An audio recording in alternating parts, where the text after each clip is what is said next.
వాగర్థావివ సంపృక్తౌ వాగర్థప్రతిపత్తయే జగతః పితరౌ వందే పార్వతీ పరమేశ్వరౌ. ఆదిత్యాయ చ సోమాయ మంగళాయ బుధాయ చ గురుశుక్రశనిభ్యశ్చ రాహవే కేతవే నమః. శృంగేరి జగద్గురు పీఠాధిపతులకి, కంచి పీఠాధిపతులకి నమస్కారములు తెలియచేసుకుంటూ కార్యక్రమాన్ని ప్రారంభిద్దాం.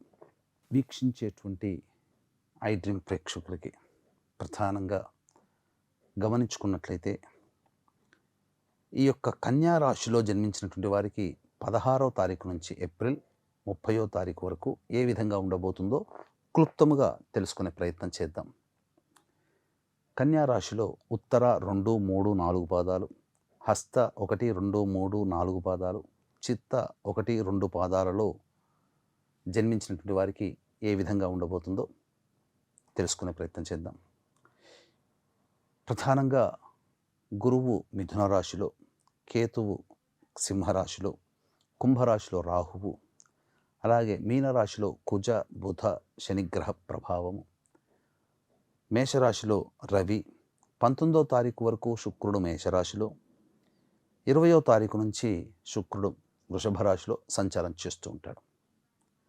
ప్రధానంగా గురుగ్రహ సంచార ప్రభావం వలన అనుకూలమైనటువంటి శుభ ఫలితాలు ఈ కన్యా రాశిలో జన్మించిన వాళ్ళు పొందుతారు. వాస్తవంగా వృత్తి, ఉద్యోగ, వ్యాపారాలలో ఎన్ని ఒడిదుడుకులు వచ్చినప్పటికీ కూడా అధిగమించగలిగే దైవశక్తి మీ వెంట ఎప్పుడూ ఉంటుంది. కాబట్టి ఆందోళన చెందాల్సినటువంటి పని లేదు. ఇక రవి మేషరాశిలో సంచారం చేస్తున్నట్టు ప్రభావమే. దైవబలం అనుకూలంగా ఉంది, కానీ రవి మేషరాశిలో సంచారం చేస్తున్నటువంటి కారణం చేత ఈ 30వ తారీఖు వరకు కాస్త ఆందోళనకరమైనటువంటి జీవితం, అంటే ఉద్యోగ భద్రత ఉండదేమో, దినదిన గండం నూరేళ్ల ఆయుష్ అన్నట్టుగా ప్రతిరోజు కూడా పరీక్షలాగానే ఉంటుంది. ఆత్మవిశ్వాసంతో దైవ అనుగ్రహాన్ని పొందే ప్రయత్నము చేస్తే ఉద్యోగస్తులకి ఏ ఇబ్బంది ఉండదు. అయితే నిరుద్యోగస్తులు మాత్రం ఉద్యోగ లభించడానికి బాగా కష్టపడాలి, శ్రమ కోర్చాలి, తప్పదు. ఇక శని మీనరాశిలో సంచారం చేస్తున్నటువంటి కారణం, ఈ కారణం చేత సాధారణమైనటువంటి ఫలితాలే ఉంటాయి. ముఖ్యంగా జీవితాన్ని పంచుకుంటే జీవిత భాగస్వామి, వ్యాపారాన్ని పంచుకుంటే వ్యాపార భాగస్వామి, వీళ్ళ మధ్య కొంత చిన్న చిన్న పొరపచ్చాలు వచ్చే అవకాశం ఉంది. వాటిని పెద్దదిగా జరగకుండా చూసుకునే బాధ్యత మీది. అంతే తప్ప ఇబ్బందికర పరిస్థితులు, ఎదుటి వాళ్ళతో ఎవరితో కలిసి పని చేస్తుంటాం వాళ్ళతో చిన్నపాటి మాట విభేదాలు వచ్చే అవకాశం ఉంటుంది. కాబట్టి జాగ్రత్తలు పాటించండి. ఇక కుజగ్రహ ప్రభావం కూడా అక్కడే ఉన్నటువంటి ఈ కారణం చేత మీకు ప్రధానంగా పౌరుషం అధికంగా వస్తుంది, కోపం అధికంగా ఉంటుంది. జాగ్రత్తలు పాటించండి. మీలో మీకు తెలియని ఉత్సాహము, నన్ను మించిన వాళ్ళు లేరు అనే ఒక సందర్భాలు రావడం, అహం అనేటువంటిది పెరగడం, ఈ కారణం చేత కొంత ఇబ్బందికర పరిస్థితులు కుజగ్రహ ప్రభావం వల్ల వస్తుంది. కోపం అధికంగా ఉంటుంది, జాగ్రత్తలు పాటించండి. ఇక బుధగ్రహ సంచార ప్రభావం కనుక చూసుకున్నట్లయితే, ఈ బుధుని యొక్క ప్రభావం కూడా మీనరాశిలో ఉన్నటువంటి కారణం, రాశ్యాధిపతి. కాబట్టి ఎవరు డబ్బు వచ్చి అడిగినా డబ్బులు ఇవ్వకండి. ఆ డబ్బు ఇచ్చారా మీది కాదు అనుకోండి.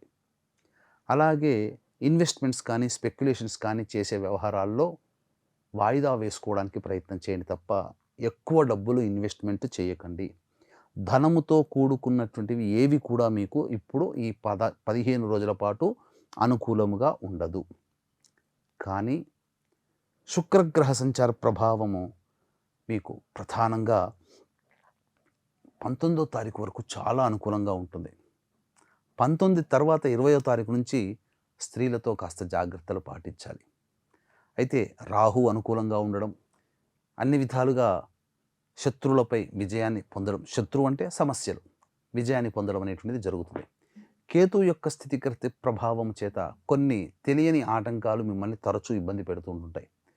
కాబట్టి ఇంతకు ముందుగా చెప్పుకున్నట్లుగా దైవానుగ్రహముతో, ఆత్మవిశ్వాసముతో ముందడుగు వేయండి. తప్పకుండా మీరు విజయాన్ని పొందుతారని చెప్పవచ్చు. ఈ యొక్క కన్యా రాశిలో జన్మించినటువంటి వారికి సాధారణమైనటువంటి శుభ ఫలితాలే ఈ యొక్క ఏప్రిల్ 16 నుంచి 30వ తారీఖు వరకు ఉండబోతుంది. గ్రహాల స్థితిగతులు సంచారం అనుకూలంగా లేని కారణం చేత ఏప్రిల్ 20 అక్షయ తృతీయ చేసేటువంటి చిన్న పూజ, దానము కోటి రెట్ల ఫలితాలను ఇస్తుంది. కాబట్టి ఈ యొక్క ఫలితం అందరికీ అందించాలని, నవగ్రహాల యొక్క అనుగ్రహం అందరికీ ఉండాలనే సదుద్దేశంతో మన పీఠం ఆధ్వర్యంలో నవగ్రహ పాశుపత హోమం, మృత్యుంజయ హోమం, రుద్రహోమం, సుదర్శన హోమం, లక్ష్మీ మూలమంత్ర సంపుటిత లక్ష్మీ సూక్త హోమాదులు జరిపించి శక్తిపాతము చేసినటువంటి కరుంగలిమాల ఉచితంగా మీకు కరుంగలిమాల ఇవ్వడం జరుగుతుంది. ఈ కార్యక్రమంలో పాల్గొనడానికి ఏప్రిల్ 19వ తారీఖు రాత్రి 9 గంటల లోపల మీరు నమోదు చేసుకోవచ్చు. అలాగే మే 1 వైశాఖ పౌర్ణమి, స్వాతి నక్షత్రము. దీన్ని కూడా దృష్టిలో పెట్టుకొని మన పీఠం ఆధ్వర్యంలో జరిగే సర్వదోష నివారణ పూజల హోమాల్లో కూడా మీరు గోతనామాదులు నమోదు చేసుకోవచ్చు. ఇక గమనించుకున్నట్లయితే ప్రధానంగా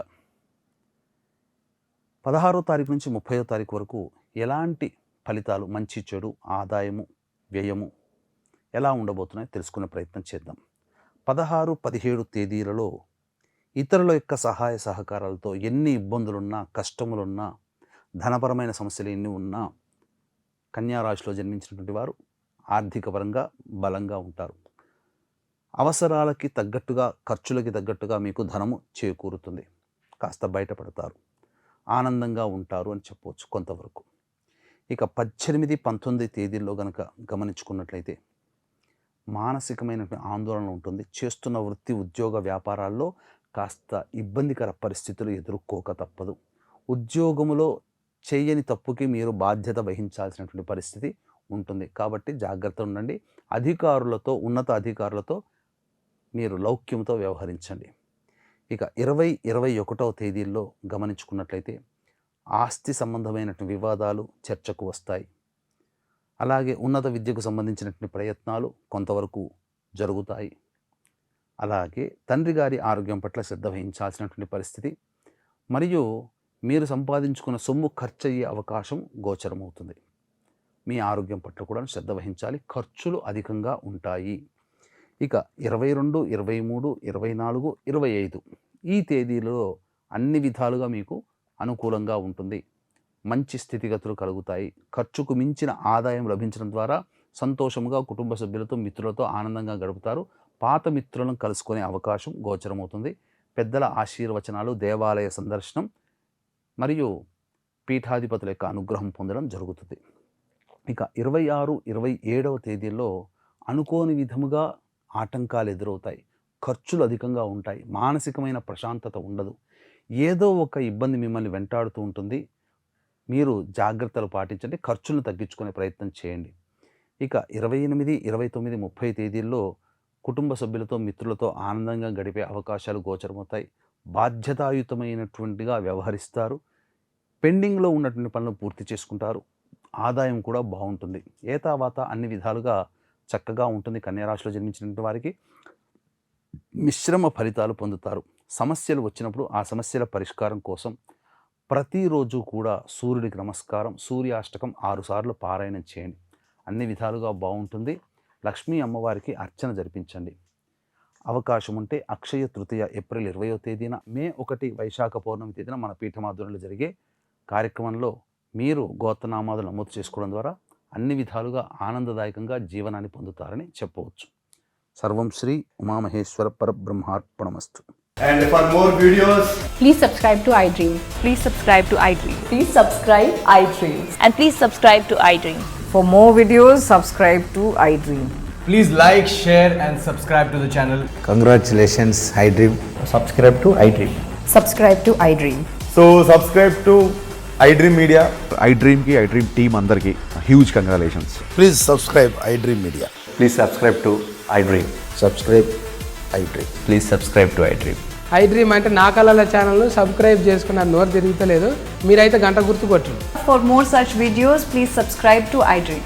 Subscribe to iDream. Please subscribe to iDream. Please subscribe iDream Media. Please do subscribe to iDream. Please subscribe to iDream Media. For best entertainment and information, please subscribe iDream. And don't forget to subscribe to iDream.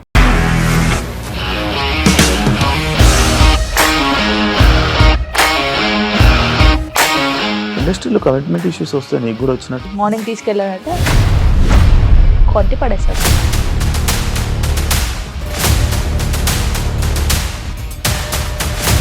ఒక్కళ్ళు కూడా చూడలేదు ఈ cinema అని చెప్పడానికి కూడా చాలా ధైర్యం కావాలి. అది నిజం కదా, దాంట్లో ధైర్యం ఏంటి? ఇది నెక్స్ట్ డే ప్లేట్ మార్చేస్తే తప్పు కదా. As of now we're comfortable this అని నేను అనుకుంటున్నాను. రష్మిక గారిది మీది ఒకే ఊరు అంట కదా. నీకు కోపం వచ్చిందంటే బాగా తిట్టేత్తరా? తిట్టేద్దామండి.